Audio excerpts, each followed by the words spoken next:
65 817 jours QLBE. En France, le combat de coq Sarkozy-Villepin anime la droite à moins de 2 ans des présidentielles de 2012. Bon, alors, lequel des deux va être président? Oh, moi, il faudrait que je sache. Hein. Cinéma, on fête en ce moment un anniversaire. Cela fait 25 ans qu'est sorti le fameux film de Robert Zemeckis, Retour vers le futur. Bonjour, je suis Kurt de Wever, le fils de Bart. Bonjour, je suis Kevin Diropo, le fils adoptif d'Elio. Et nous négocions toujours. Il est 20h05, vous êtes dans TV Belgique. Bonsoir. Et ce soir, avec nous sur notre plateau, George W. Bush, ancien président des États-Unis, pour la sortie de ses mémoires. Bonsoir tout le monde. Alors, dans votre livre, vous dites que vous étiez contre la guerre en Irak. J'ai écrit ça, moi? Oui, page 52. Oh? Et vous allez même jusqu'à dire que vous étiez très en colère de ne pas avoir trouvé d'armes de destruction massive finalement en Irak. Ah bon? J'ai écrit ça aussi? Oui, c'est énorme, mais c'est ce qui est écrit. Normalement, je suis plutôt pour les câbles électriques dans les noisettes. J'adore les têtes qu'ils font alors. Ils louchent comme ça. C'est comme des clowns. Dites, mais vous êtes sûr que c'est vous qui l'avez écrit ce livre? Ben non, moi j'ai juste fait le dessin. Comment ça? D'ailleurs, il est où le dessin de mon lapin? Ouais, on va peut-être pas insister. Et on se rend tout de suite à la conférence de presse de Johan van de la Notte. Monsieur van de la Notte, bonsoir. Alors qu'avez-vous à nous dire ce soir? Rien. D'accord, c'est un peu comme hier, quoi. Et demain? Rien non plus. Merci beaucoup, Monsieur van de la Notte, pour cette actualité brûlante. De rien. Pourquoi il ne dit rien? Je comprends pas. Pourquoi il dit pas God bless Belgium et part à la guerre? Pas de tumeur. Disons qu'en Belgique, on est plutôt pour le compromis. Quel con? Le compromis. Je le connais pas, celui-là. Ça m'énerve un pays pareil. Vous avez tout pour faire une bonne guerre. Pan. Franchement, ça m'attriste. Y a pas d'armes de destruction massive en Flandre? Si, il y a Helmut Lotti.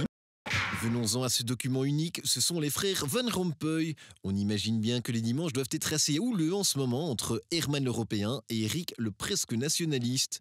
Voyez plutôt. Nous sommes deux frères jumelés, nés sous le signe CVP. Mi fa sol la mi ré, c'est notre haïku préféré. L'un qui veut unifier et l'autre qui veut tout scinder.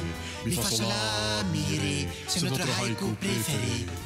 Nous fûmes tous les deux élevés en flamand, mais tout jeune on était déjà bien différents. Herman lisait des livres de diplomatie. Pendant que je feuilletais le programme Volksuni. En politique, on ne fait pas la même croisade. L'un en Europe et l'autre qui traîne aux flammes se rate. En matière d'ouverture, on diffère et c'est con. Moi, je prends les Roumains. Moi, je jette les Wallons. Et puis on revient sur ce clash entre Joël Milquet et Laurette Onkelings lors du dernier Conseil des ministres concernant les demandeurs d'asile. Laurette Onkelings s'en est pris violemment à sa consoeur, Joël, qu'elle accuse de bloquer les dossiers. On les rejoint tout de suite pour voir où elles en sont. Espèce de prêtre déguisé! Salope! Oula, non, Espèce de chien de manchot en diroupeau! Madame Onkelings. Mago! Torchon à le terme! Ouais, t'es aussi Laurette socialiste que Sarkozy, toi! Putain! Tiens, prends ça dans la gueule, quoi! Allez, fantastique, 150 jours de négociation, ça finit fatalement par crisper, il n'y a qu'en Belgique. Voilà, merci Monsieur Bush pour cet entretien. Mais qu'est-ce que vous faites? Chut! Je lis le livre. J'ai pas encore eu le temps. C'est vraiment pas mal. C'est bien ce que je craignais. Voilà, mesdames et messieurs, c'est tout pour aujourd'hui. Merci à tous nos nombreux fans Facebook, on vous aime. Quant aux autres, on se retrouve lundi, si Joël et Laurette n'ont pas tout détruit.